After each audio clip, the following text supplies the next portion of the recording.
പിന്നെ ഒരു ബാച്ചും കൂടി അതായത് ക്രോസ് ചെയ്ത് കുട്ടികളെടുത്ത്, അതായത് ജനുവരി ടൈമിൽ അല്ലെങ്കിൽ ഫെബ്രുവരിയിലേക്ക് അങ്ങോട്ട് കുട്ടികളെടുത്തിട്ട് പിന്നെ ആ 2-3 മാസം ഓഫായിട്ടിടണം. അപ്പോൾ നമുക്ക് ഈ കുട്ടികളെ കൊടുക്കാനും അപ്പോൾ ആ വരുമാനം റൊട്ടേഷൻ നിൽക്കില്ല, ആ ലെവലിൽ നമുക്ക് എത്തിക്കാൻ പറ്റും. അപ്പോൾ നമ്മളിപ്പോൾ ഈ വേനൽക്കാലം ആകുമ്പോൾ നമ്മൾ പഠിച്ചതല്ല, വേനൽക്കാലം നമ്മൾ വീട്ടിലൊക്കെ ആദ്യം മുയൽ വളർത്തും, വേനൽക്കാലം വന്നാലും മുയലിന് വലിയ വിഷയമില്ല നമ്മൾ വിചാരിച്ചു.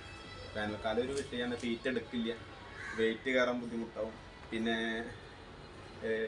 മുയലുകൾക്ക് അസുഖങ്ങൾ വരാൻ ചാൻസ് കൂടുതലാണ്, ചാവൽ കൂടുതലാണ്.